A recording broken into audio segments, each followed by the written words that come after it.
or other publishing, most of Created in the Image of God, a series that examines the role of religion in society, from messianic returns to the emotive responses transmitted through our culture. Wade fearlessly addresses reality claims from all directions, objectively exploring their compatibility with Holy Scripture. Joining him is Daniel Sanderson, CEO of Planksip, an international philosophy and cultural media outlet, helping emerging thought leaders with personal branding by co-creating organic content. Tonight's episode, The City of God, with David Jones. David Jones. Well, that's not what it is. That's not correct. That's an artificial intelligence blip. David Jones Locker. David Jones, David Johannes, right? Yes, That's the, look at this good looking man with the sharp camera and the neon background. Hey, can I say that?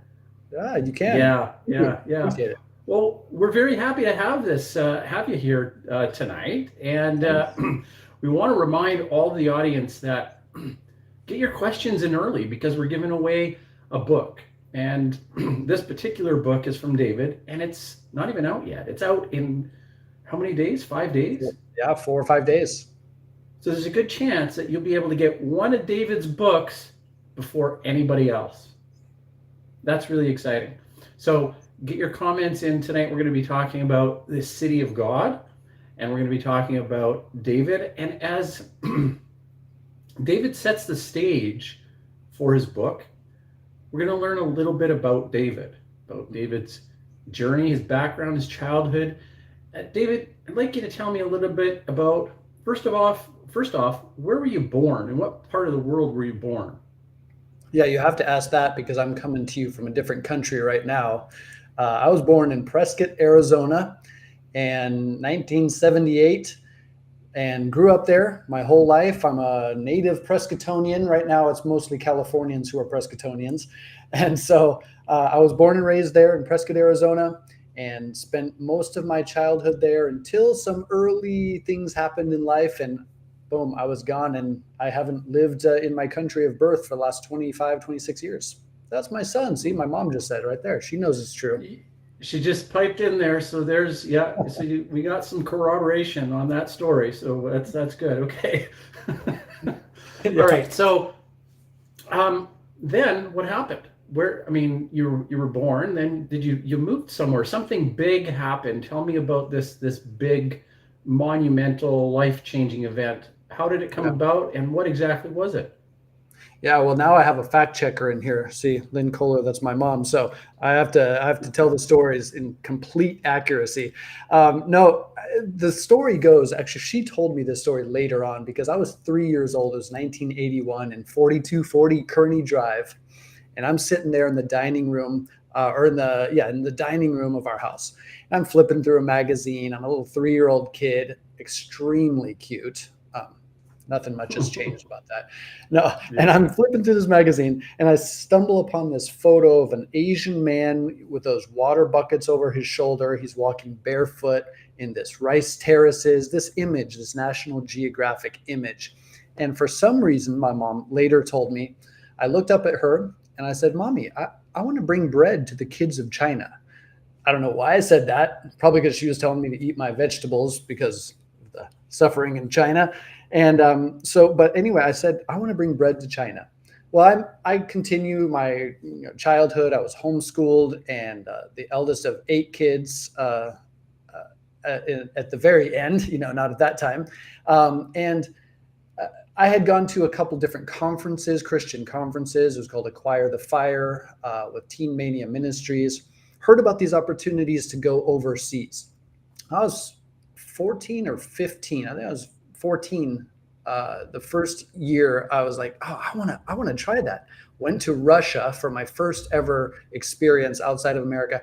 I don't know what my parents were thinking. I mean, I was like 15 years old going to Russia. And so I had a great time. I was there for a month. And then the following year, I was 16. I turned 16 in Hong Kong and China. And we were actually smuggling. We were doing dramas around the city in Hong Kong and Tsim Sha Tsui and Kowloon. And it was a crazy experience. And at that same time, we'd have certain days where we would load up our backpacks and roller bags and smuggle Bibles from Hong Kong through the labyrinthine corridors of customs into Shenzhen, China. And we had these code words. We would not call the contraband literature that we were taking into China Bibles, but rather the little tracts, little booklets were called crumbs, and the Bibles we called bread. And so I'm walking into China for the very first time. It's pouring rain, the sheets of rain, gray Shenzhen skies, people everywhere. And this kind of pause, slow motion pause comes over me. I feel like God speak to me, David, you're bringing bread to the people of China. And it was a moment that it was that pivot point for my life where it shot me off in a different trajectory. And that night, I remember going back to Hong Kong, standing on a flat roof and saying, God, I'm willing to go anywhere and do anything and eat anything and sleep anywhere for you. I'm this young, passionate kid. And inevitably, that led to me moving to China and spending 15 years there and now 10 years here in Thailand. So would you describe that feeling has actually grown and matured from those? Would you describe it that way? Has it intensified? How would you describe that feeling and how it's changed over the years? Yes, especially as I tell it over and over. When you tell something, it becomes commonplace. But there's times when I tell that story that I'm somehow transported back to that time. I can feel that. I can smell the smells of the exhaust in the buses in Shenzhen. And initially, this is what one of my other books, The Mind of a Missionary, behind me over here, on this side, is all about, the internal motivations and expectations of someone who wants to become a missionary or serve overseas or do something like that.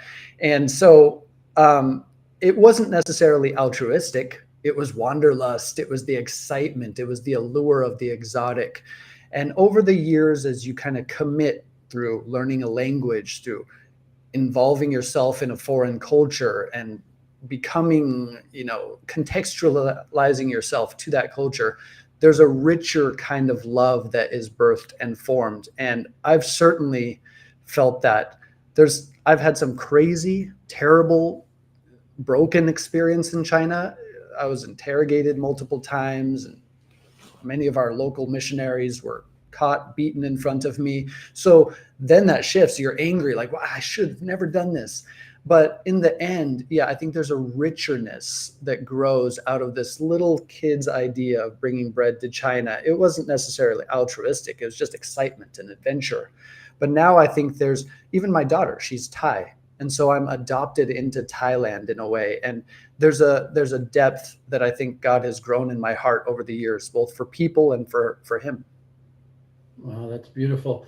So I'm very naive about this when it comes to China. So back in the day when you set foot in China, the Bible and Christianity was outlawed and banned. Was that the case? It was not. The Bible was outlawed and banned from foreign sources. They did print their own Bibles by the Three Self Church, the government state church. And so, but they capped it at a certain amount. There's 1 billion people in China. It was a very low number. And so they needed more literature. Christianity has, for many years now, said China has freedom of religion. You can practice your faith. You cannot, however, proselytize or evangelize. So it's one of those things like freedom of religion with Chinese characteristics. And until now, you can't lug a bunch of Bibles into China. It's still contraband literature. People can own their own copy of the Bible. People can own their own copies.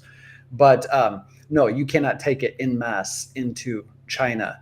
And so there are instances when I got caught and yelled at and slapped and interrogated. And those are the kind of moments where you kind of question that initial calling and think, is this really what I was made to do and want to continue doing? Well, let's pull back a little bit to your mom and the DNA, the 7 siblings that you have. You were the oldest, all homeschooled, I'm assuming. You were the oldest. Um, did what happened with all the rest of the siblings? Did they, I mean, we don't have to break down every single one of them, but did they all follow similar trajectories? We were raised Spiritually? we were raised in the Christian home. We would have these times of like Bible memorization as a family, and those kind of things really stuck in my heart. And yeah, some of them, my sister went to an internship, and she actually went to Ecuador and I think Botswana on some of these trips.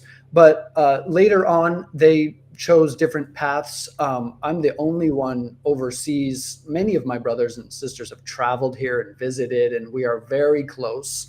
Um, but they have, not many of them, not any of them are in the ministry as I should say.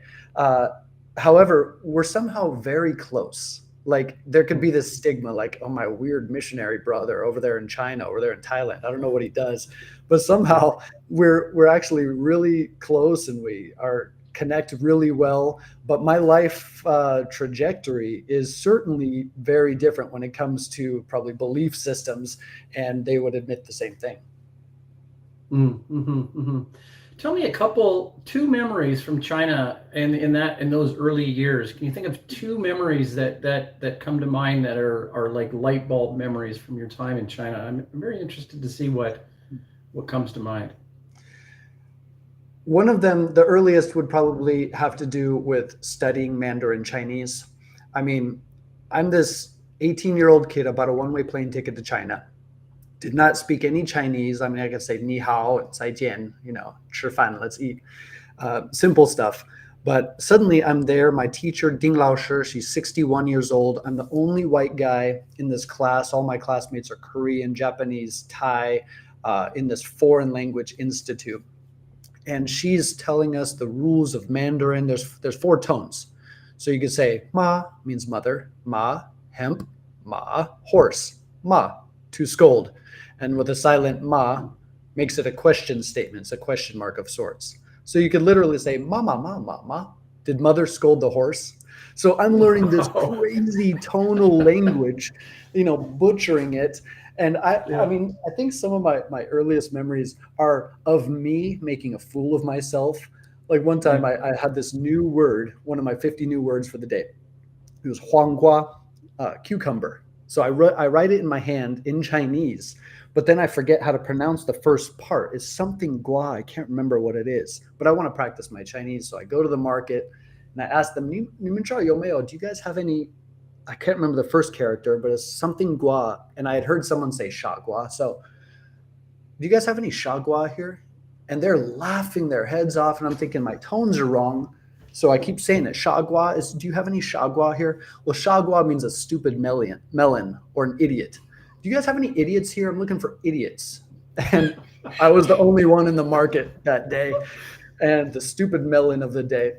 So I think my early experience was just growing to become required to be a learner. And that is kind of stayed with me all my life. If you're not going to contextualize or grow into that particular aspect of the culture, then you're never going to be impactful, effective, communicate, whatever it may be.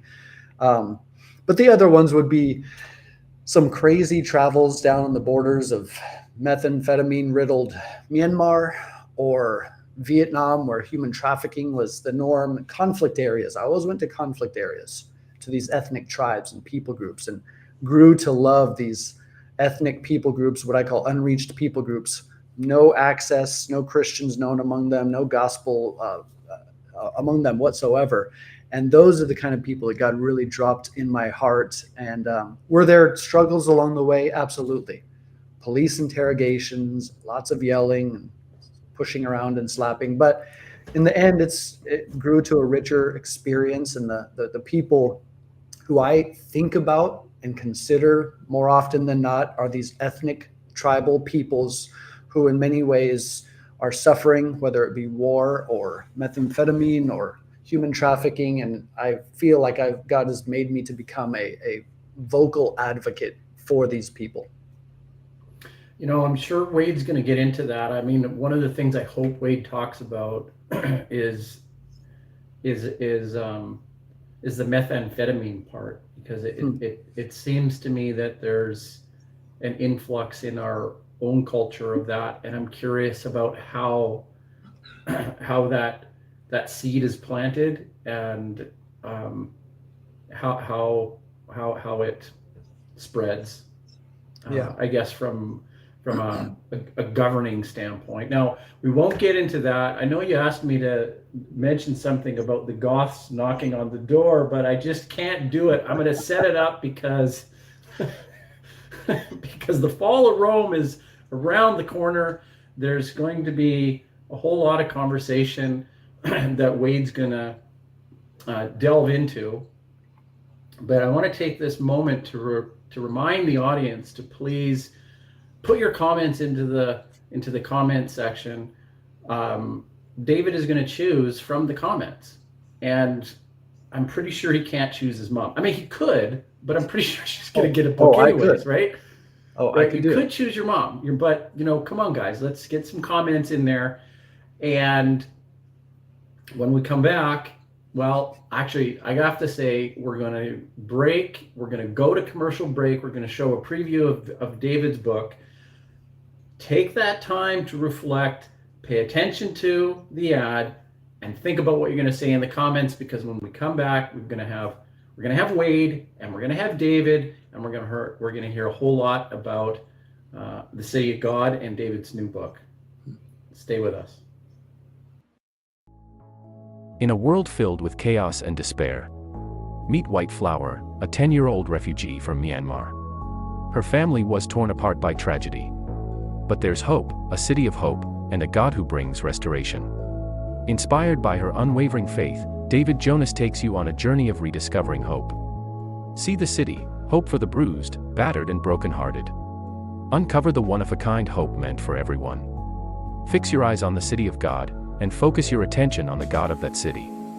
White Flower's story is a testament to the grace of God that restores all who are bruised, battered, and brokenhearted. Her only remaining hope was to see the city. Because even in a world filled with bombs, bullets, and sadness, there's a glimmer of hope that can light up the darkest of nights. In this a world of unprecedented hope deficit, Jesus Christ remains the only long-lasting comfort. See the city, hope for the bruised, battered, and brokenhearted by David Joannes. Coming on October 15th. Visit our website for more information.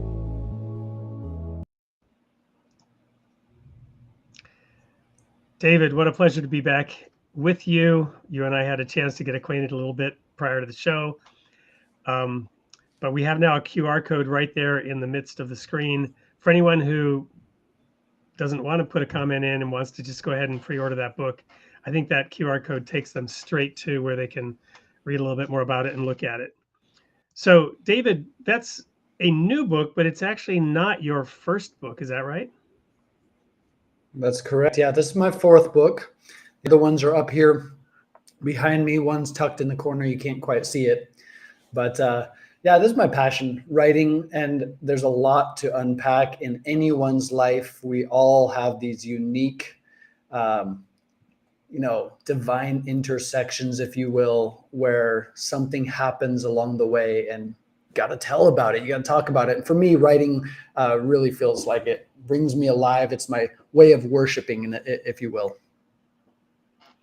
And so what do you hope that your books accomplish specifically? And let's talk about the first three, and then we'll come back to the most recent one. But what were those first three, briefly about? Why publish them? What are you hoping that they will have achieved in the world? Well, this is my get rich quick scheme. So it hasn't quite working out for you. Yep. Yeah, it's not quite panned out the way I thought it would. No, I'm just joking. No, the first book is called The Space Between Memories. It's this idea of being present in the moment, and the past is locked in time, the future is unknown, but this moment, as C.S. Lewis often said, is the only time that links up with eternity. It's like we're all linked somehow to eternity, only in the present moment. And so that was the idea behind it. Plus, it's the story of the founding of Within Reach Global and my life in China and meeting my wife And then the Mind of a Missionary right here has done the best. It's exploring the motivations, expectations, risks, and rewards in the minds of global kingdom workers who go overseas. And then Gospel Privilege, the third one, was kind of a play on words, gospel being pejorative in many ways. And privilege, obviously, a pejorative connotation that we see with white, male, economic, etc. privileges, and wanting to show that it's actually a powerful, non-pejorative word. And so what do I hope to accomplish? I want to inspire people to find their particular unique role, each one made in the image of God, created in the image of God, marked with the Imago Dei. We all have this story to tell, something unique. And I think there's a way to encourage people to step out beyond their borders through our own stories. My story will be different than yours or the readers, but there's little, nuggets that you can carry along the way. And I just hope that people will catch a glimpse of God's heart for those who are suffering, particularly like I shared a moment ago, and also, find their role in what God has made them to be and do. Well, all three of those titles I find very intriguing. And I could dive into each of them, but I want to spend just a minute on that second one that you said has done the best. And part of the reason is, as viewers know, I'm a former minister. And the second book that I wrote is called The Hardness of the Heart. And there are multiple threads woven in. And as I can tell from your work, you do the same thing. There's a depth that is immediately apparent in the title of your three books, and then also your description of it, how you unpack that title. But there are a number of threads in this book, The Hardness of the Heart, and one of those threads is this idea of calling, which you're getting at a little bit with your second book. And you talked a little bit with Dan about how your early forays into missionary work, you recognized that there was an element of selfishness in that, an element of adventurism, an element of perhaps what some in our audience might know of as the term of vain imaginations and idle fancies, right? And so what I was struggling with during the period of time covered in my second book is the idea that I had of my calling from God. And like you mentioned, one of your moments where you had this transcendent moment of awareness of serving God. And I remember when I was at a camp in Scotland, my first year there as a staff member, college student, after one semester of college, I had the opportunity to go and participate at this summer camp in Scotland. And I was out on this rock, this prayer rock, praying to God. And it was so intense and so powerful because I was in this life-changing moment that helped me understand and realize, where God might take me in the future. And that calling stayed with me for a long time, but there's an element of self woven up in that, and it becomes very difficult to differentiate between our own ideas and our own goals and that which God really wants of us, right? It sounds like your book is getting at a little bit of that. So is that true? And could you unpack that a little bit more? And we'll get into why I'm digging into this as the show evolves. Yeah. No, thanks for asking. Absolutely. And it's The Mind of a Missionary, with foreword by Nick Ripken, who wrote The Insanity of God, spent a lot of time in Somalia during Black Hawk Down, right when that movie happened in reality. So it's exploring what is the underlying internal motivation, expectation, the risks and rewards that the missionary mind hopes to see or will experience. There's the internal monologue saying, I'm not good enough, or I can do this. Either way, some personalities are different. You got this external monologue. Both of those are very self-centered ways of looking at the universe. They're narcissistic in many ways. And I think the idea is that as much as altruistic as we want to be in anything that we do for the Lord, it's inevitably tinged by this kind of love and adoration of the Almighty Self. And so as a kid, I wasn't thinking much about this. I was thinking, yes, I'm serving God. I'm passionate. I'll do whatever. And it's true. I think I had a lot of altruistic motivations. But looking back, it was really, like I said, lure of the exotic. It was something I wanted to prove to myself or for my audience, or the churches that sent me, produce numbers for them. And so I actually unpacked a lot of these really crazy kind of tests that have been done, psychological things like Edward Deci talking about group think and group speak and how people responded in different tests, and really questioning the heart of our motivations, the internal altruistic desire. Is it for the glory of God, or is it for self? Oftentimes for me, it's been the latter. I hope it's not. But inevitably, being human as I am, broken and all, I have a tendency towards self-absorption, self-preservation, self-reliance, and a number of other things that start with self. And so I think the idea, though, is that God in his mercy somehow chooses to use weak and unassuming misfits like myself and like you and like all of us, broken and all, and he sears us back together like that Japanese like art. Paul, right? What is Paul's famous comment about the weak and the foolish? Yeah. To confound the mighty. Yeah, that's right. And that's what he's done with me. Take some homeschool kid with wanderlust, and maybe I've impacted a few people along the way and had a positive impact. So one way to look at that is to help bring it into a more positive light is that there's this Bible verse that says, I will, those that feared the Lord spoke often one with or another, and I will remember them when I make up my jewels. A book was written down with their name, and I will remember them in the day that I make up my jewels. And as you think about jewels, many different variations of jewels, but they are all created under heat and pressure, and they all just come out looking like a lump of rock, right? Nothing remarkable about them, but inside, in that intense heat and pressure, is the beauty of it. And then it has to be formed and shaped and cut. Yeah. Right. And so, yes, whoever you are individually and whatever ego and self ideas, but if you seek to be selfless, right? And what you have done is continue, through those moments of being, abused by functionaries in China who did not want you bringing the bread into their country, and then having those moments of self-doubt and being tested in that way.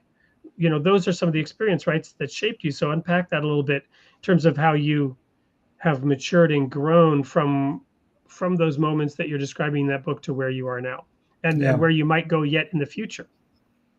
Well, I think the basis behind this would obviously be the greatest commandment that Jesus gave when the rabbis were asking him, what is the greatest of all the 600 plus commandments? And Jesus said, love the Lord your God with all your heart, soul, mind, strength, and love your neighbor as yourself. The golden rule, we call it the greatest commandment. So there's this element of loving self. Isn't that narcissistic? Isn't that ego-driven? But I think there can become, like you said, once that jewel is wiped off and buffed out and cut, a purity. 613 commandments. Thank you, Lord Coy. Spot on. Yeah. And so they're cut, and but it's this process. So we're to love God with all our heart, soul, mind, and strength, and then love other people as we love ourselves. Why? Because we are created, fashioned in the Imago Dei. So I went through many stages, and I was in the honeymoon stage. China's beautiful. I love the people. Everything's wonderful, the food. And then you come to those hard times, those furnace moments, as you will, and suddenly you're like, what have I done? I can't stand these people. I don't like being here. I don't want to serve God in this way. It's the reality. You're reminding me of my progression of my 10 years in Germany, and the first 6 years being a honeymoon, and the last one I can't wait to get out of here. But nothing gets the people. It's just but there's a richness that's the pivot point. Okay, what am I going to do next? And when you realize that whether it be your countrymen or not, God has imprinted each of us with this picture, this image, this mirror, if you will, of him. And somehow I stuck it out, got past the honeymoon stage, and my love for the people grew in a richer degree. It wasn't, rainbows and butterflies the whole time, but my heart beat with them. And so But over I the feel years, like there's something in your third book too that gets to that. So let's talk for a moment about that book. Refresh our memories now on the title and yeah, the point of the third book that you wrote. gospel privilege, the Right. So unearned thank you. advantage that's meant for everyone. So I was recently having a conversation with somebody who may be listening in tonight about how every new convert to every religion will realize that they've been given a pearl of great price, of great value, and that part of their calling, however they understand it, is to share that, right? Yeah. And the reason they would share it is because they have something of value that the other person doesn't have. But there's an inherent element of arrogance built into that, right? So when you said, gospel privilege, there's another phrase that I love from the Baha'i faith, which says, with fire we test the gold, and with gold we test our servants. And one thinks immediately of wealth, right? The wealthy will be tested, or you will be tempted by riches the way Jesus was tempted. Satan said, I'll give you everything you can see, the wealth of the world and the pageantry. It's all yours if you bow down. But the most valuable gold is the truth, the gospel message that Jesus brought, the understanding of the kingdom of God, right? That's the most valuable, most precious thing you could possibly ever have. But when we think we have it, right? Now you're rich and increased with goods and have need of nothing, right? You are a Laodicean once the lukewarm church, once you sort of believe that you have all that, and it stops you maybe from being a seeker and being open-minded. And that arrogance also keeps you from actually sharing the gift, because who wants to receive it from somebody with that mindset and that attitude? You follow me? Yeah. So I don't know if that's at all what you were getting at in your third book, but that's what the title spoke to me about. But let me know if there's any truth to that, or unpack it differently depending on what it is that book is seeking to share and tell. You definitely hit on some things that I mentioned. And even someone just said a moment ago, I think the interplay between calling and the religious impulse is interesting. It's interesting to be called to go to tell people about God. And you could look at these many instances of historical or present day missionaries who are going to areas that are either untouched with gospel presence. I call them gospel dead zones. And it's not like we're trying to convert the heathen or the pagans, as we used to call them, and have these, now pejorative connotations. But the pearl of great price, it's giving someone access. I think that's the biggest heart behind it. Access to the message that transformed many of our lives in the world. And yes, you're right. Many Christians are hoarding this wealth. They have never spoken of their faith because culture tells them not to, or they're just by nature not wanting to, share that way. They don't want to be the guy with the bullhorn on the street corner, that evangelistic guy beating someone down with a, huge Bible. But I think this. Well, I think there's some validity to that, not to jump in too much here, Sure. but Jesus said we should be the light. And I often say we're not intended to be the loudspeaker, right? Yeah.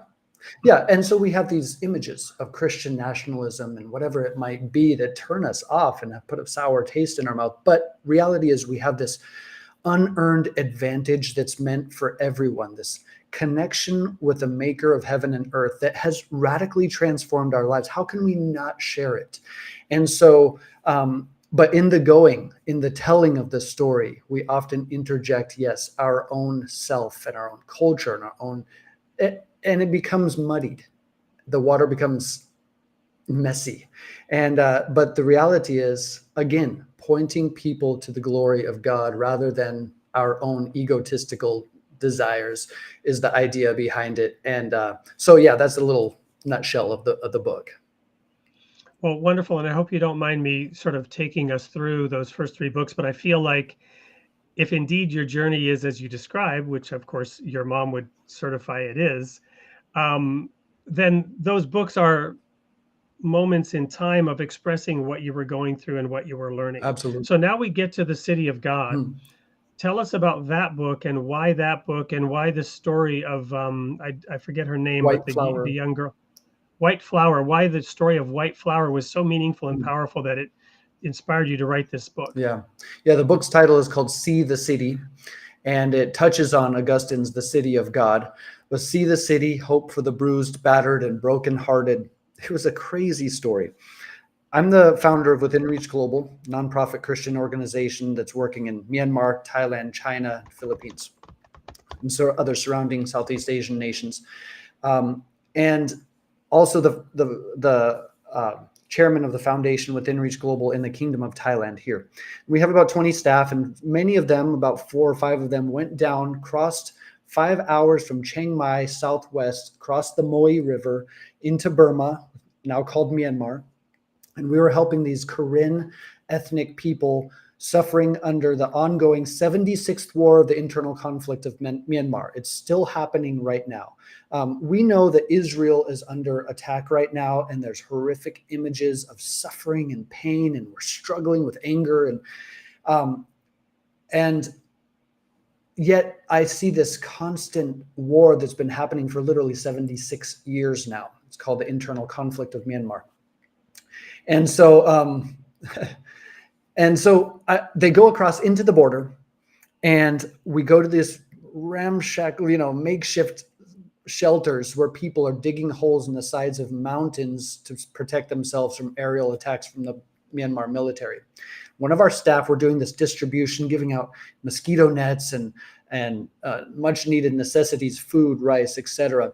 And Poppy, one of our staff in 2001, June, went up to this group of girls and said, "Hi, I'm Poppy. What's your names?" And she met this little girl named White Flower. I said, "White Flower, what's your biggest hope? What's your biggest dream in life?" Not realizing that she had lost her mother and father to a mortar that landed in their hut, and her baby brother was shot to death. And this little 10-year-old girl, I get emotional just talking about this. Her life has been so much ingrained into my heart. This is what I'm talking about, the depth of love for these people. And this little girl didn't have an answer, but 10 minutes later, she walked up and whispered into Poppy's ear, "I want to see the city." And her only hope was something beyond bombs and bullets and the suffering that she'd experienced. And it struck a chord in me that I can take her to Chiang Mai, where I am now, or Bangkok, or Birmingham, or New York, and she'll be amazed. And yet all these cities will inevitably let her down, because what she's really looking for is the eternal, solid city of God, where he will wipe every tear away in the very end. That was the moment that led to the writing of See the City, and it's been a very powerful and emotional journey along the way. Wow. I do have some familiarity with that. In my undergrad degree, there was a program in Thailand of students going over and doing that exact same thing from Chiang Mai with the Karen. It's just heartwarming to have met you and know that you're over there still doing that. And that has been going on because, there's fatigue. There's Sure. fatigue in service. There's Absolutely. fatigue in humanitarian efforts. And there's also sort of, an almost an ambulance chasing kind of thing with fundraising and people who, to your point about that mix of altruism and selfishness, right?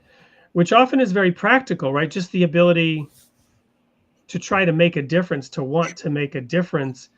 And, Paul had to spend some of his time making tents in order to spend some of his time serving God. So it's hard. And to see somebody dedicating their life as you do, it's very inspiring. And I just want to thank you. We've got somebody in the chat who's validating that as well. Yeah. David, we're going to go to a quick break. And when we come back, I want to talk a little bit more about the City of God that Augustine wrote. Yes. And I want to talk a little bit about where that's coming from, because I want to get into this idea of the waters being muddied and what it takes to sort of get to the heart and core of Christianity, or as you said, the two great commandments that Jesus, excuse me, that Jesus gave. Yeah. Excuse me. So we'll dive into that when we come back from this commercial break. I encourage everyone to stay right where you are. Stay tuned. We'll be back with more of David. And welcome to Something or Other Publishing, or as our friends like to call us, Soup. Soup is a platform that connects authors, readers, and service providers in one convenient place. Choose Soup if you're an author with a great book idea and you're looking for a publisher offering hands-on coaching in some of the best royalties in the business. Or if you're a reader who enjoys engaging with celebrated and emerging authors. We already have over 3,000 of them, and more are joining every day. You can even win free books by voting on their book ideas. Or maybe you're a service provider and you're looking to engage with over 3,000 authors. We're here to help.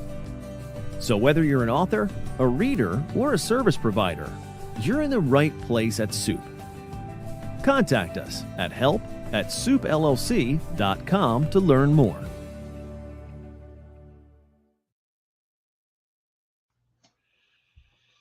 And there's that QR code for any of you who are inspired by the fact that David has written and published 4 books, and you're interested in getting your own ideas published.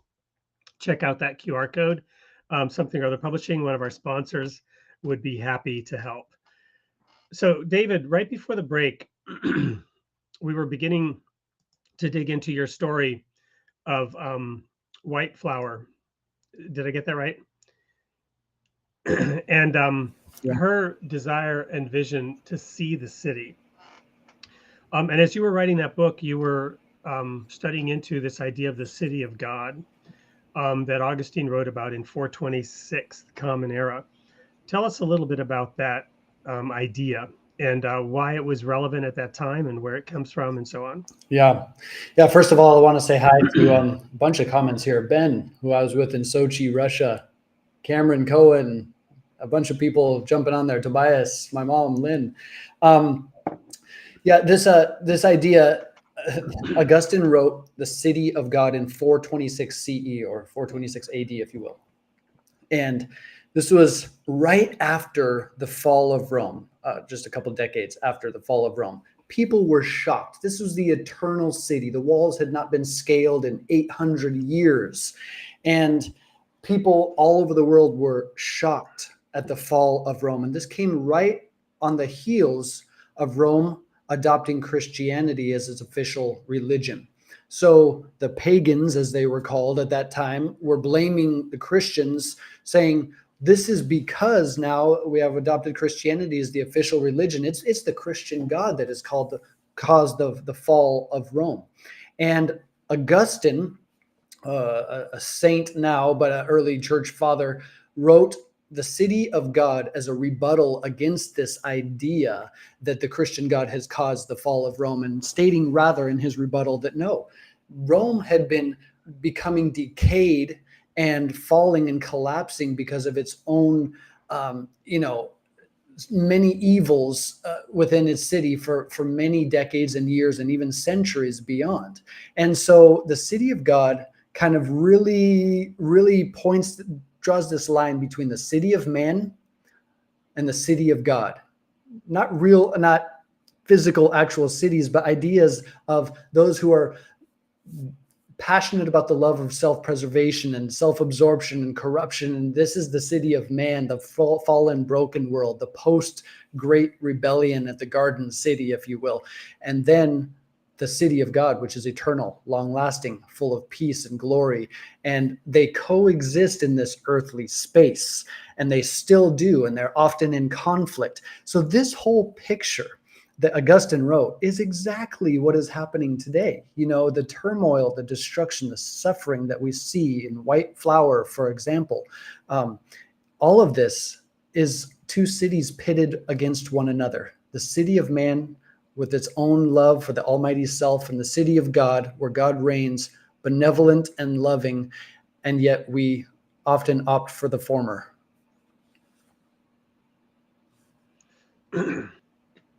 So you you also in our earlier discussions talked about Luther, and he concretized the term man curved in on himself as part of Yeah. this, his discussion, his analysis of this conflict. Yeah.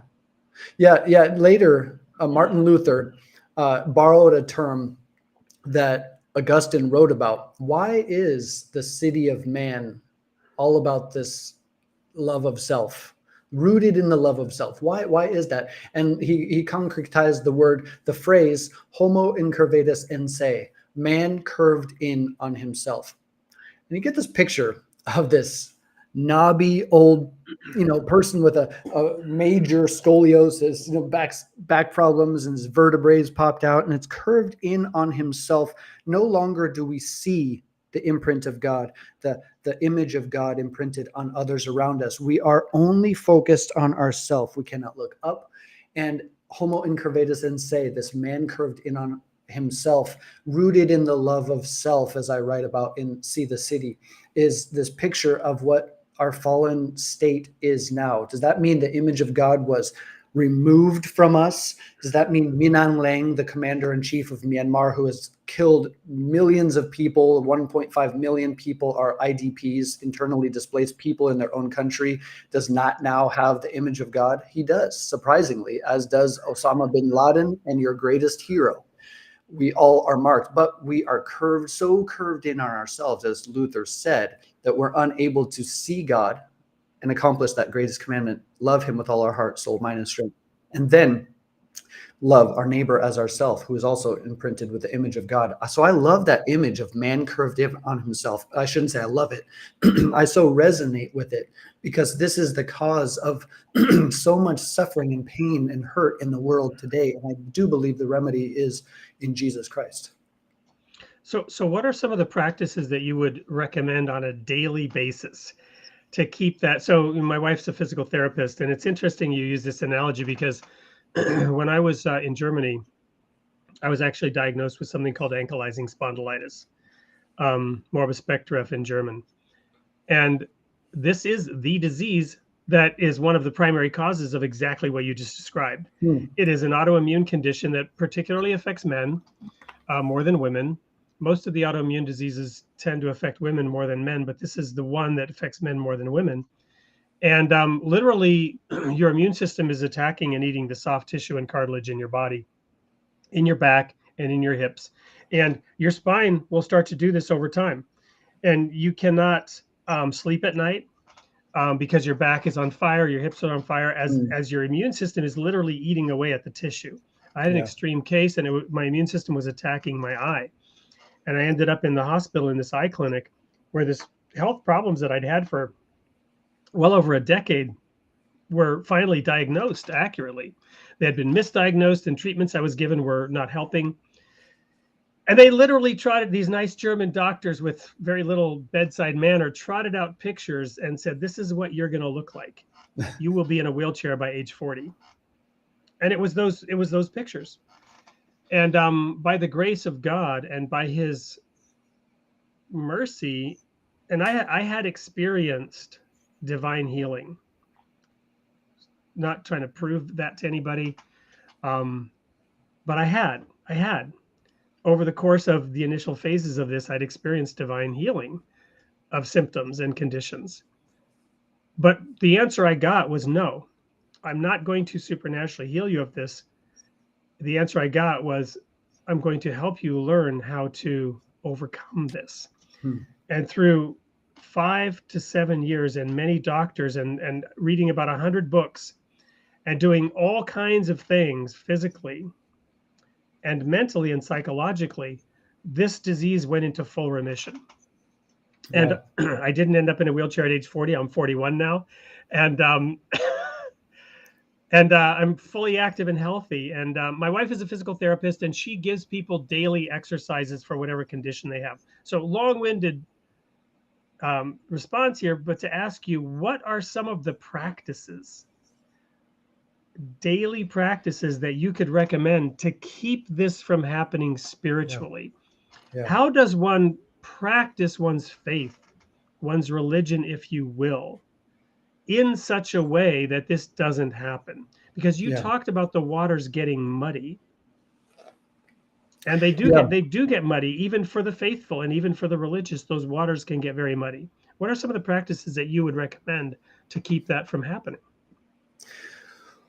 Well, I'm looking at these people who are commenting. Thank you guys. You guys are awesome. I love this banter. I wish we could have you guys here on the screen as well. Cameron and Lord Coy or Cole. Sorry, it's a little far from my eyes.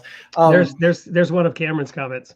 Yeah, I love this. And then Kanita Rutley, who's a hero, by the way. She's awesome. Actually, she wrote an endorsement in my recent book, and she is the founder of She Saves a Nation, which is serving in Kenya among women who are suffering in many ways. Amazing woman of God.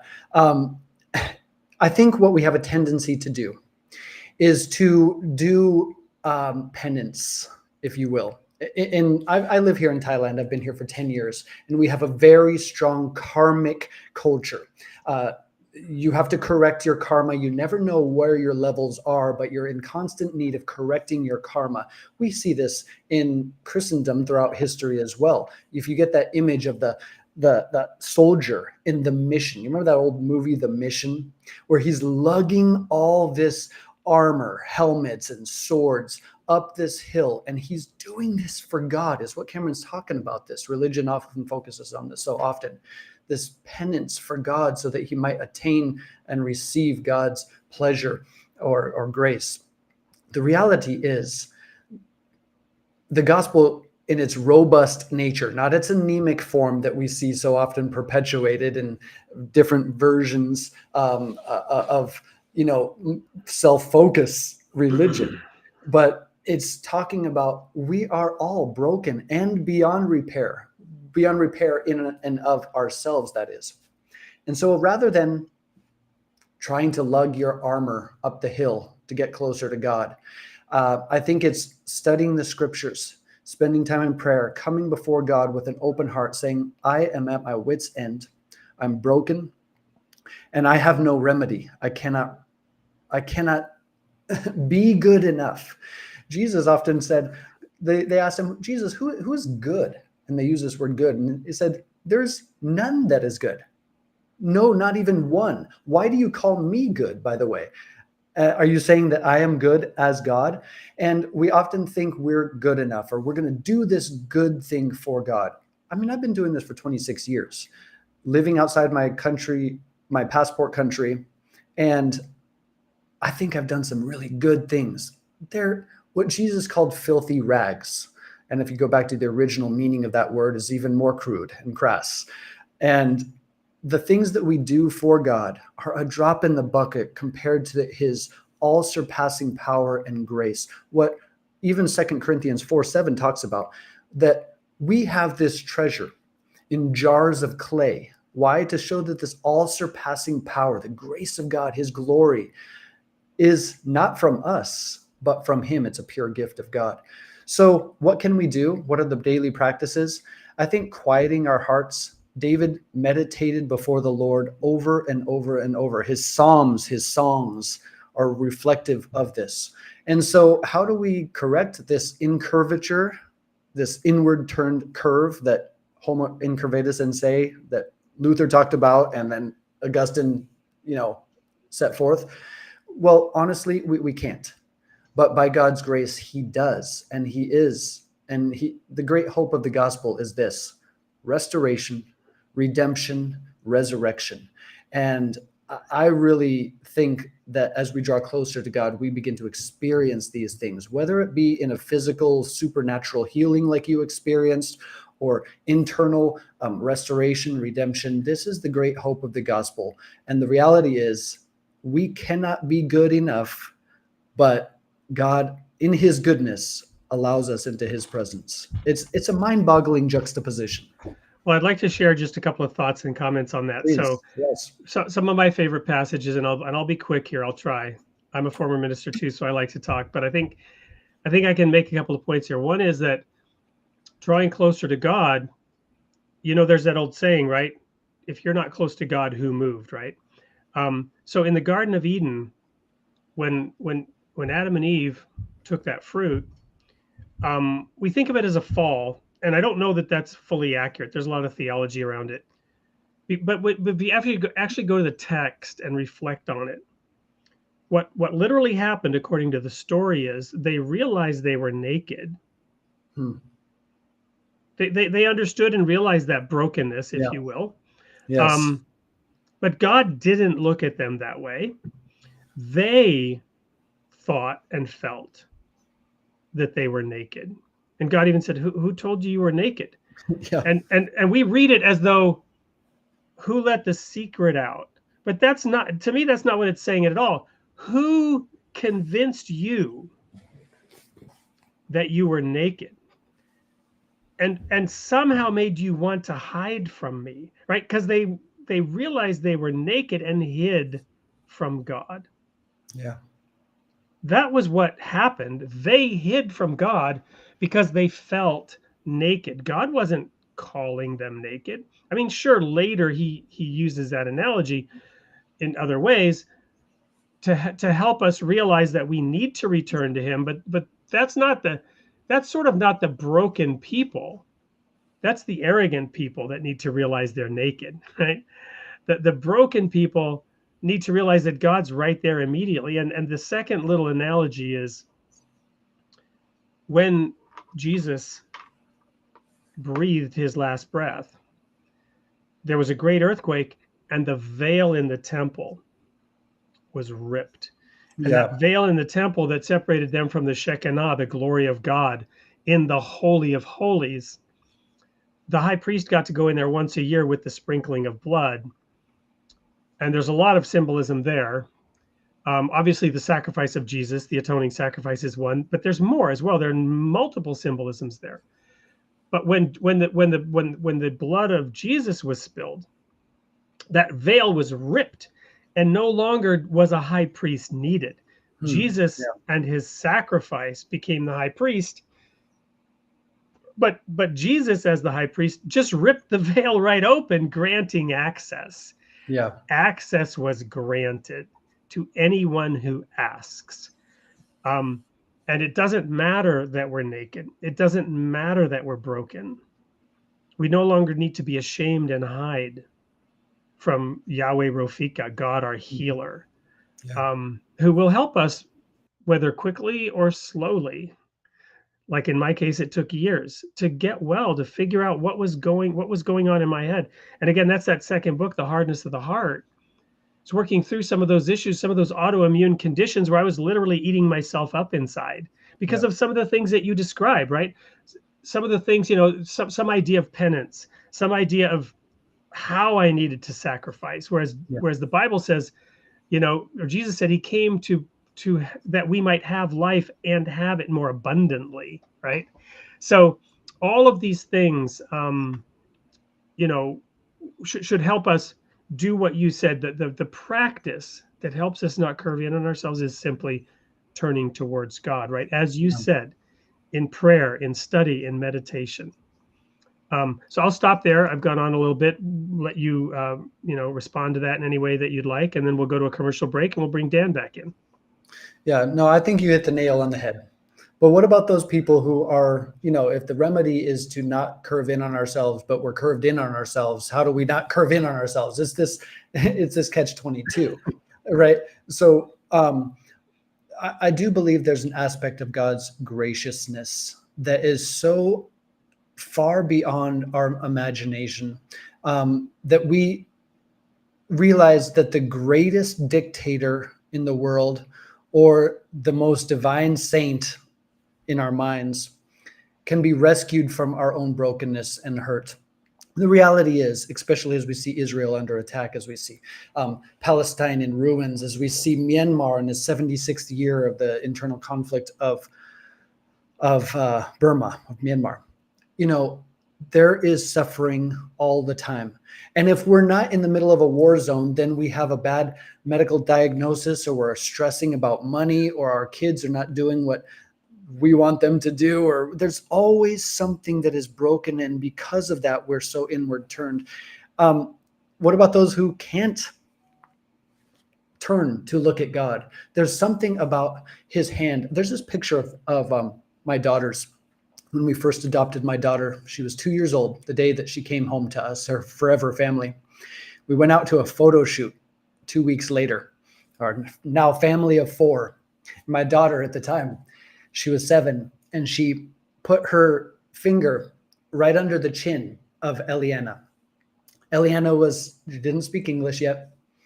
And we were calling, hey, look over here, look over here. We're trying to get this photo, and we're trying to point her face. And Kara puts her hand under Eliana's chin and just kind of gradually moves her over here, and she looks in the camera. And the photographer caught this image of my daughter using her little forefinger to lift her head and look up towards the frame. And it's this picture of what God is often doing to us, gently, perhaps gradually, but he is lifting us from our curvature, lifting us up so we see his gaze. Not many people are interested in that. Not many people know how to do that. Many are incapable of it. But somehow he's always reaching out, not slow, as some people think he is, but unwilling that anyone should perish, but all should come to repentance, as it says in 2 Peter 3:9. So this picture of God in his graciousness, lifting our heads to catch a glimpse of his eyes, recognize our intrinsic value. Why? Because we're imprinted with the Imago Dei, that made in the image of God. I just thought that was a powerful image to kind of close off that thought and idea that you just mentioned. Wonderful. Thank you so much. And we will now go to a quick break. And this is from another one of our sponsors, the creators of Ocean 2.0, which is a medium to research, study, and understand the Word of God in its many forms. We'll play that little promotional video, and when we come back, we'll re-invite our philosopher, Dan Sanderson, to join us in the studio and maybe dive into this from yet another angle. Stay tuned. We'll be right back with more of David Joannes. Oh, we nailed it. Discover the world's religious traditions like never before with Ocean 2.0 Reader. Our custom ebook reader is designed for exploration and study with an immersive audio integrated reading experience and powerful research tools available on all platforms including web, Windows, macOS, Linux, Android, and iOS. Experience the benefits of immersive reading by combining ear and eye with improved comprehension and vocabulary acquisition. Our Interfaith library features books from various religions, so you can have access to a wealth of knowledge. Try Ocean 2.0 Reader today and elevate your reading experience. Well, I don't need to take center stage. And there's that QR code. We would encourage you to pull out that device, look at that QR code with your phone or whatever it is you have in your hand, and go download Ocean 2.0 now. Our sponsors truly appreciate your support and helps keep the show on the air. We're back now with Dan and David Joannes. Dan, I'll turn the mic over to you. Take it away. I'm sure you've got some questions for David from having been sitting back there in the studio. Yeah, well, David, one thing that I like, this inward turning on the self, I think anybody that puts themselves in a position of being broadcast on a YouTube live show, Wade and I do this every week. And so I think there is something about putting your own anecdotal stories forward, putting your own perspectives, trying to then make those have some sort of coherence. And so I'm gonna resist the urge to take us back to ancient Greece. This is because what I'm trying to do is I'm trying to meet you right where you're at. And my ears picked up a couple really interesting things that I thought I wanted to bring to your attention. So when you're in these other countries and you're talking to people of other faiths, it doesn't sound to me like you're trying to switch them. There's an apologetic at play. There's something that you can meet them where they're at, and there's a commonality between God's grace and the language and the word and what they have within them. So would that be an accurate statement? I mean, and where I'm leading with that is that there are other religious faiths that on the surface would seem like they're in conflict with what you're prophetizing and what you're trying to spread. How do you, and I see that as part of the inward turning crippling effect that being in the image of God means that you're throwing that off. Would you describe that as a fair visual? Yeah, but you're tossing me into deep waters here, buddy. Welcome to me.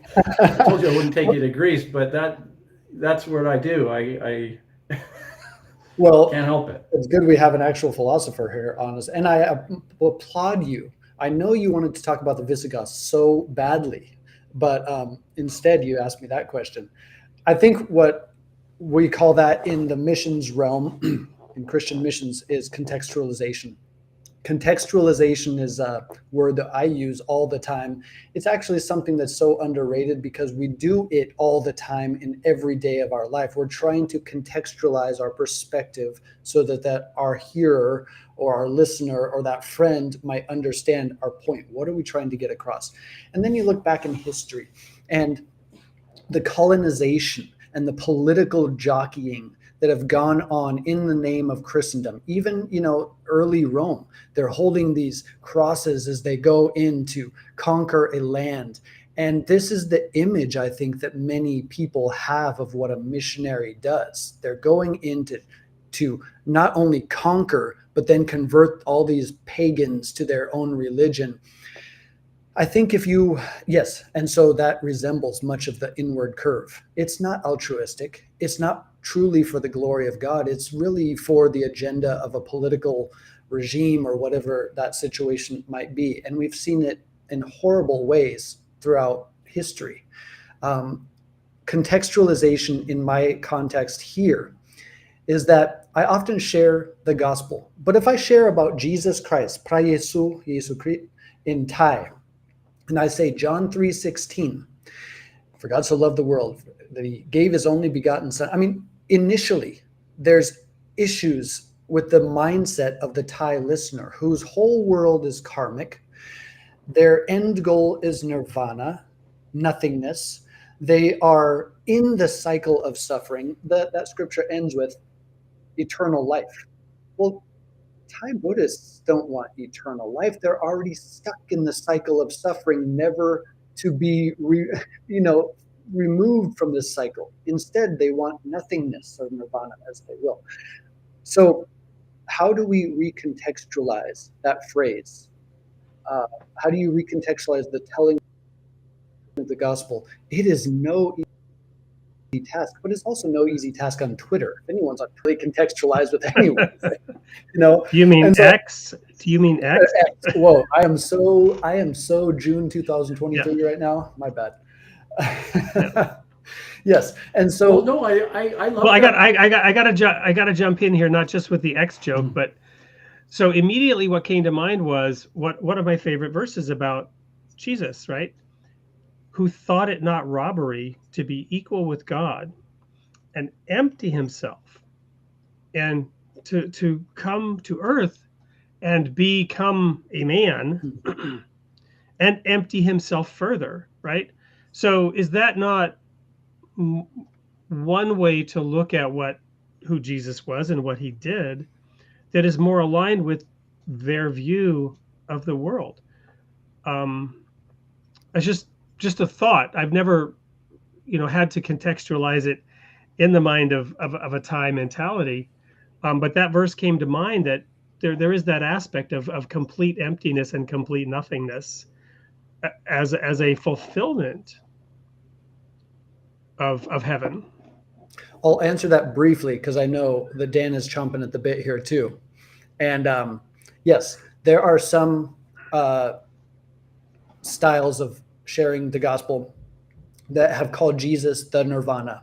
They've called sin karma.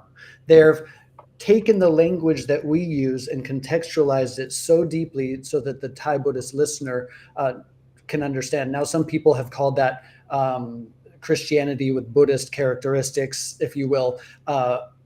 But the reality is we do need to do some sort of jockeying with our vernacular because people don't understand the words we're trying to put forth. Yes, there are always bridges. And rather than jumping across a canal and swimming across in Venice to go to that shop on the other side, they have bridges. You go down the ways a little and you go around and you find that bridge that connects to the other side. And I think that's what contextualization really is. Don't jump out into the canal and swim across to get to the gift shop across the street in Venice. Find the bridge that connects, whether it be in a Thai Buddhist context or Chinese or ethnic tribe somewhere. Well, and we do have to get to Dan. I just want to make one more quick comment, and that is that we have also already contextualized the scriptures. God, the ultimate unknowable being that exists outside of time and space because he in fact created it all. In that sense, completely incomprehensible to us because we cannot comprehend those things. True. We can just sort of grasp. I mean, talk about looking through a glass darkly, right? But my point is that whatever revelation we have, and I believe the Bible is God breathed. I believe it is the word of God and the revelation of God, and I take it very, very seriously.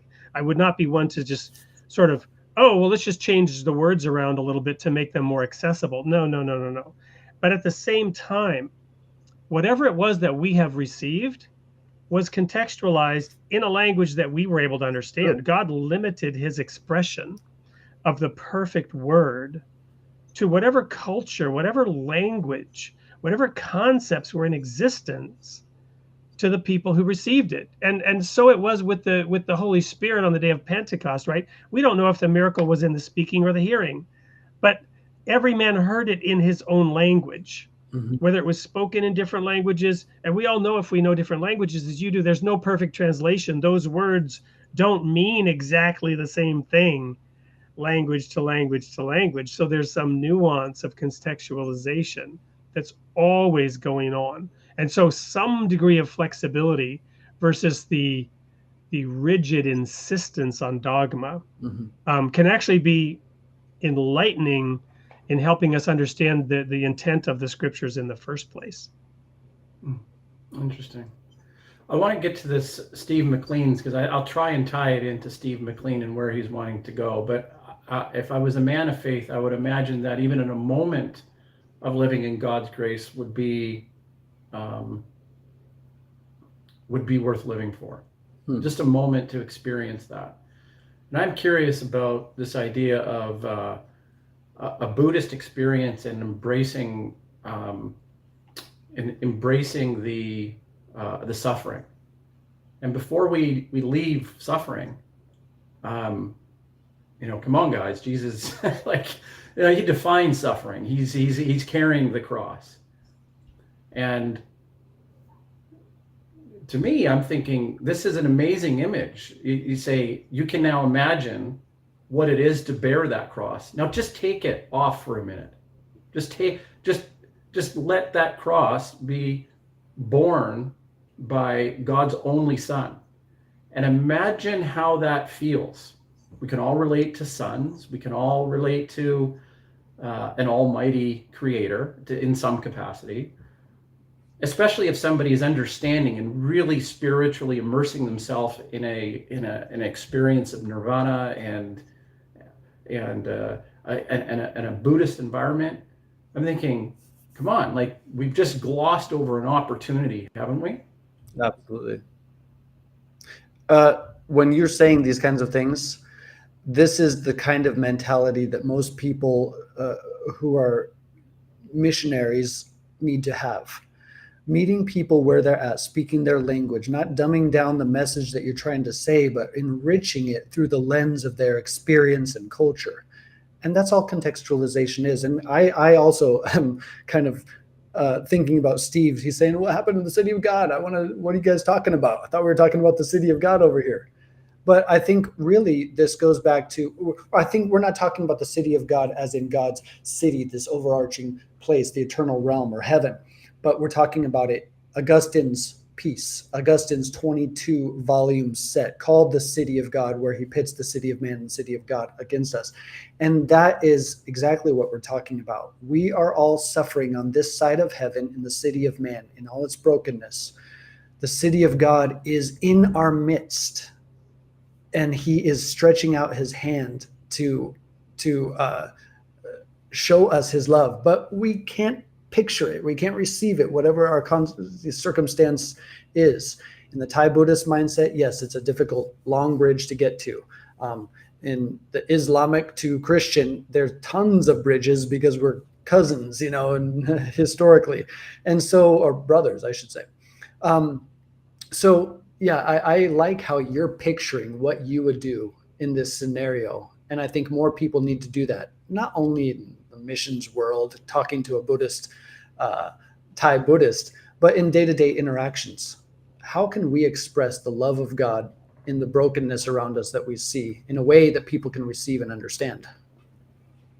Well, I think there's only one way to approach it, and I saw that virtue from you at the beginning. You're a lifelong learner and a student, and really it comes just from me trying to ask kind of a silly question and trying to take it to more of a fundamental, we could say first principles, but what the heck is that anyways, for most people. But you try to understand that core element at the beginning and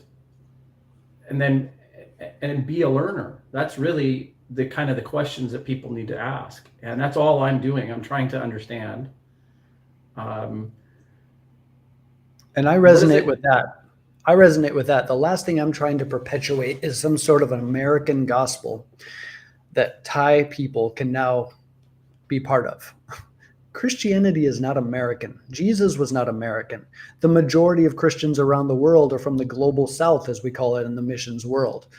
Countries outside of America. Specifically, look at, these African nations and Asian populations that have this burst and a rise in Christianity. This is not some sort of American gospel that we're trying to perpetuate. We get lots of that on social media, and there is many anemic versions of Jesus's robust gospel being put forth. That's not what we're trying to do. We're simply trying to point people back to that relationship with the Creator who made them. He imprinted them with the Imago Dei. I am a poor representation of who Jesus might be. I'm a poor representation if I go to Kenya like Kanita Benson does. I'm a poor representation here in Thailand, here in China.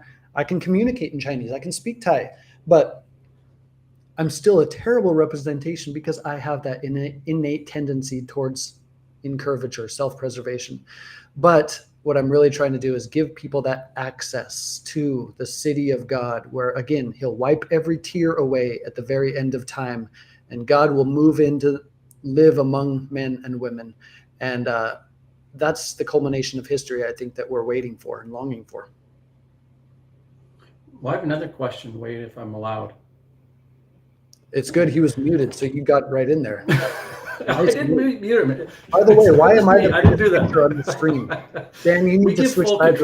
I was just going to say, Dan, do you have a question? Nice recovery. Okay, so I get a little carried away here sometimes. So what I'm wondering is, I live in Western Canada, and we've got this museum that's celebrating Indigenous origins and roots, and I think it's kind of a contentious issue about it could be taken so far, and we'll use the word occupied territory or on the lands of. Now that's enough for me to. That's not the point. That's not where I'm going.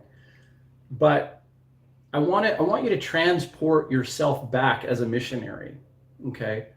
And knowing what you know now, I'm wondering if it's somewhat revelatory. Has it improved? Has the art of missionariness improved? Because what this culture the indigenous population cultures are perpetuating, at least in the space that I had seen, is that there's airplanes, they look like crosses, and there's white Europeans that obliterated our culture. So is there like a revelatory, like an improved upon, historically approved upon method or art of perfecting how you actually meet cultures where they're at and say, we've come a long way, folks, that would not happen again? Or what are your thoughts? Like, how, I mean, and again, I guess the direct question would be, imagine yourself back then. What sort of, how would you approach it, and would history have unfolded in a different way if we approached it differently? Yeah. By the way, I think that's the title of my next book that you just said, The Art of Missionariness. Yeah, I like that. Yeah, well, The Art of okay. Missionariness. Yeah. Well, there's many. Yes, you get this picture of the guy in the pith helmet, in the big pot, cannibals around, bones in there's this image of missionary work, or how we express the gospel, has been so tarnished throughout the years because it's been laid alongside political agendas or personal agendas or broken people trying to talk about an omnipotent God. There have been some really amazing books that have come out, and different ideas, particularly one that I really like by a guy named Don Richardson. He wrote a book called Peace Child. He was a missionary in Borneo in Indonesia in the mid-60s, just recently passed away. He's one of the characters in my book, The Mind of a Missionary. And he had this, what he called redemptive analogies, built into every culture, every system, every group. I do like that idea, by the way. Would it not be best, by Lord Coy, would it not be best to build the bridges be at the level of the scriptures of the different faiths rather than the level of the various personal beliefs, which are often different? Good point. However, the reality is, though I live in a country of 95% Theravada Buddhists, 92% are not looking at the scriptures of the Buddhist scriptures. Okay, it can be considered very much a nominal. This is a cultural Buddhism, albeit Theravada Buddhism, which is the closest to the original of Prince Siddhartha's. And so, yes, good idea. But the reality in common life and daily living, people are not looking back. People are not interested in that, or they don't even know about the number of hells in Buddhism. I like what Don Richardson talked about in this redemptive analogies, built into every culture, every person, every landscape, whether they're a cannibal in Borneo or they're a Thai Buddhist, is a picture, images, representations, things that point us to God. In this particular case, his story, he talks about in Peace Child, how there was warring clans and they were killing, and he was living with his family and young son, who I'm a friend of, Steve Richardson, grew up at 1 year old in the jungles of Borneo among these people, and arrows flying back, people getting killed, and then they were not only headhunters, but cannibals as well. And finally, Don found that they would not understand why Jesus, the greatest hero in the story of Jesus, was Judas, because they had a high value for that guy who takes a long time, 3 years leading up to the great trickery, and would deceive his enemies. And that was the hero. Judas was the hero of their story, until at last he realized that they had within their culture, built into it, the peace child. And one young man who saw all these arrows flying back and forth over this area where Don Richardson and his wife and son's hut was, ran out into the open field with their child, his child, saying, "This is the peace child, you must stop." And all the arrows stopped. The tribes came together, and he gave his own son across to this warring clan, and then they gave another of their sons, and saying, "I am willing to take what is most valuable to me, give it to you." and the war stopped, and it transformed a culture when he recognized there's these redemptive analogies, contextualized way of sharing the gospel. That's a powerful book, by the way. Peace Child by Don Richardson. Built into every culture are access points to the creator God that they can understand. Should we be able to find those, focus on them, put aside our little ideas and baggage and cultural things that we bring into the mix, and say, oh, well, what about the Peace Child? Should Don have Richardson have noticed this years earlier, he would have saved himself a lot of suffering, but they're often hidden within these cultures. So I hope that kind of gives a picture of where I'm getting at in response to your question. Well, it's interesting. I had this pejorative idea of a redemption narrative, right? Like redemption of like, you've been wronged and now you go and right the wrong, right? But that redemption narrative is the ideal redemption narrative. And notice how you said it transforms a culture, right? Because what is it personally inwardly? You can't ignore the inward looking aspect of humanity, of humans and being, right? But what instantly everybody understands is their own child. In particular, I don't know why it's a father-son relationship, but whatever. So that own child put forward and go, everything else turns to white. Everything else just or fades to black. Everything disappears. And so you've really demonstrated in that redemptive moment, you've actually demonstrated the wisdom of God's word, right? That'd be fair? And it wasn't the great turning to Christianity that was the main headline here. Don Richardson, if you look on YouTube, there's a video called Never the Same. He goes back when he's in his 70s with his son, Steve Richardson. And he looks out at all these people in the tribe that he was seeking to reach. And he said, he's weeping. I have never seen so many gray hairs in all my time in Borneo, because people would not live past the age of 30, maybe 40. He would not see children grow up, whether it be sickness or whether it be warring clans. The redemptive analogy, the redemption was physically tangible. People's lives transformed. This is what the gospel does in its richest, most robust form. If we could take the message that Jesus tried to and wanted to perpetuate more than anything else, it would transform in a positive way cultures. But though we have centuries of history of Christianity in our own country, it's still very much so many anemic forms, and we perpetuate these lesser ideas rather than the robust version that Jesus talked about. Well, thank you. I'm going to jump in here and sort of bring this to a close. Yeah. Jesus said, "Why call you me Lord, Lord, and do not the things that I say?" Right? He also said, "Why do you claim to love God, whom you've not seen, and hate your brother, whom you have seen?" So what these stories you're describing are illustrating is the power of the gospel, or of those stories in any religion, is to get us to change our behaviors here and now towards each other, right? That's why we have the first human beings having two children where one kills the other in the story of Cain and Abel. And then later, Jesus tells the parable of the prodigal son, in which Abel becomes the bad guy, right? Abel is the faithful son.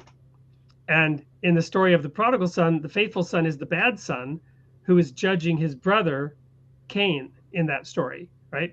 So all of these stories, and then the entire Old Testament with, Jacob's name meaning heel catcher, and Esau, right? And how these brothers and this sibling rivalry, and Joseph is thrown into, the pit. To get our brothers and sisters to treat each other with that love, the love towards God should help us treat each other with love, right? And so what you're describing is a society that was transformed, and they became peaceful, they became more loving, and they built heaven on earth compared to what they had before. And so the city of God and the tension between the city of God and the city of man is, to your point, because Christianity couldn't save that city. Christianity probably did in some ways become part of the problem, because not only was it anemic, it was probably also corrupt. The religions also can become corrupt over time. And so they become part of the problem, not part of the solution. So the, so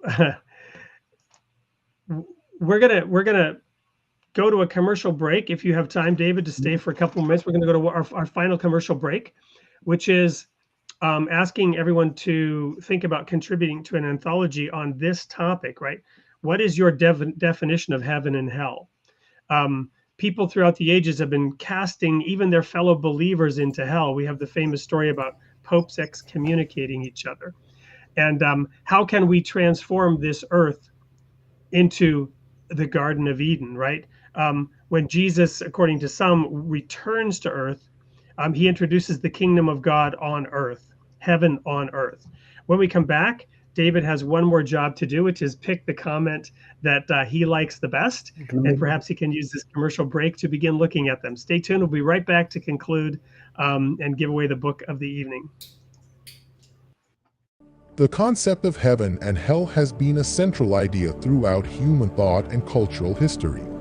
From ancient civilizations to modern religions, people have explored the nature of the afterlife and the potential consequences of their actions during their lifetime. Royal Falcon Press Imprint presents a new project seeking diverse perspectives on the fundamental human theme of heaven and hell. Our goal is to create an anthology that provides readers with a rich and nuanced exploration of heaven and hell throughout human history, inviting writers to draw from a wide range of sources and authors, including religious texts such as the Bible and the Quran, philosophical treatises like Plato's Republic, and modern works like Neil Gaiman's The Sandman series or Michelle Baum's The 5 People You Meet in Heaven. Scan the QR code to submit your contribution to Heaven and Hell by Wade Franson at soupllc.com.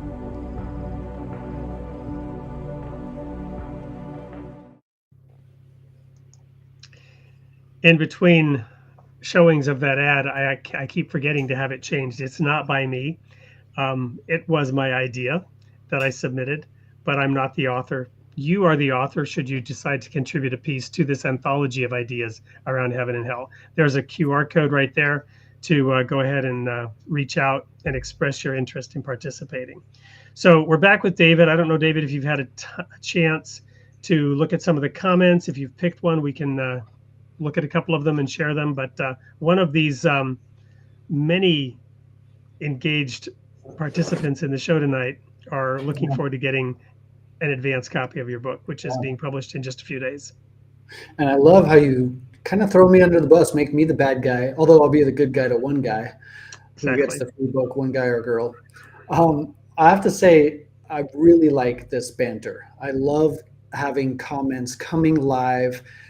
A lot of, they say never read your YouTube comments, but in this case, oh, my video just started really messing up there. Can you still see me? No, we can hear you though. You can hear me, but you can't see me. That was weird. Right.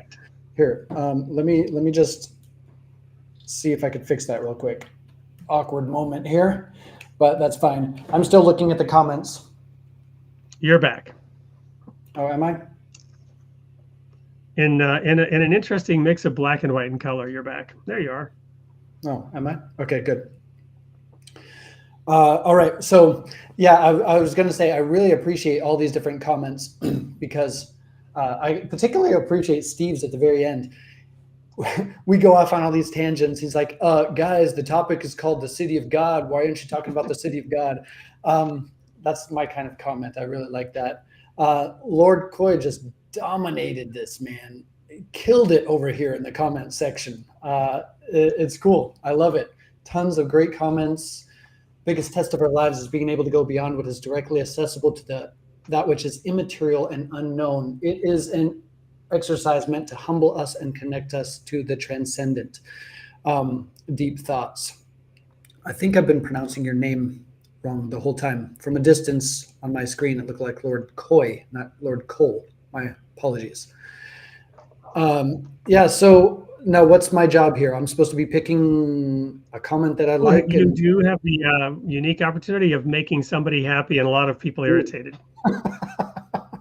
Okay, I'm going to give it to my mom. No, I'm just joking. She's already read the book. Although I would love to. Kanita Benson wrote a very kind endorsement. I have a book on the way to her as we speak. So unfortunately, she won't be receiving this advanced reader's copy. Lord Cole had tons of great comments and thoughts. But I'm really drawn to Steve McLean's comment because it's bringing us back to the heart of this conversation. The whole conversation topic is about the city of God. My mom said, I'll be getting one for sure. That's true. Yeah, I better have it in the mail. Sorry, Steve, maybe I just will give it to my mom. No, I'm just kidding. Yeah, I kind of like how you brought us back kind of full circle at the very end to the main point of this conversation. And I also like the conclusion of his comment, fill the empty vessels. Those jars like of clay. We hold this treasure in earthen vessels is my favorite rendering of that. I like that too. And it kind of felt like it brought us full circle in this conversation. So if I may, my apologies to everyone else, but congratulations, Steve. You're the man. I'll get you a book as soon as possible, but you need to get in touch with the guys and give your details. We will track Steve down. I know where you live, Steve. He's actually up in Canada. Oh, okay. And so he'll be very happy, and I'm sure he will read your book with interest, and we will put undue pressure upon him to be one of the first people who then also provide a review on Amazon. Oh, all right. I like that kind of undue pressure. So now everybody else is maybe happy they didn't get the book since that's a requirement that we've just issued. Yeah. Congratulations, Steve, says Kanita. By the way, check out what Kanita Benson, I'm sorry, I used her maiden name. Kanita Rutley is doing at shesavesanation.org. And plus she wears many other roles and hats. But she wrote a very kind endorsement and is a very thought-provoking writer and a communicator. So shesavesanation.org. That's right. You're right. And Steve is still awake, even though he's on East Coast time, and giving you a great thank you. Thank you so much. Yeah, I agree with your last comment. My wife is beautiful. I appreciate your kind words. All right. Well, we have kept you late. What time is it over where you are at, David? Me? Well, it's early here. It's 9:40 in the morning. So you got a busy day ahead of you, I'm sure. Yeah, I've got people calling from different countries and trying to. Well, it's been a pleasure. And with your permission, we would definitely like to invite you back. There is much more to talk about, much more to unpack. Friends, that was David Joannes, who was here talking about the city of God, and all the way from Thailand. He has much more to offer. We will have him back, but next week, same place, same time, we have another returning guest, Joe Atman, the author of this book, A Philosophical War. Joe has a PhD in religion, in the philosophy of religion, and he has founded an organization called Middle Tree, which is also involved in education. So we look forward to having Steve back here next week, where we will talk about God beyond our understanding. Dr. Atman argues that any concept we have about God is by necessity flawed, but that doesn't mean we should give up trying. So please remember to tune in here, same time, same place next week. David, thank you. We will definitely have you back. Dan, as always, thank you. And any final last words of wisdom, David, before we say goodnight and good morning to you? I was going to default to Dan. Well, regardless of what you're going through in the different situations and scenarios, all of us will inevitably suffer and have this sorrow and grief along the way. I pray that it's not the case for you, but sadly, that is the reality. We see it in our world right now, and the world is on fire in many ways. I do pray that you would be encouraged that the city of God is not some far off ethereal idea or notion in our minds, but truly it is the culmination of history, as Revelation 22 specifically puts forth, or 2021, he will wipe every tear from their eyes, and there will be no more sorrow, suffering, or pain, not even death. And we'll look back and say, death, where is your sting? Where is your victory? And so that comfort, that hope of redemption, resurrection, restoration, may it be yours today. I pray that you be encouraged in this conversation. Amen, David. Thank you so much. We'll see you all back here next week, same time, same place. Until then, bye for now.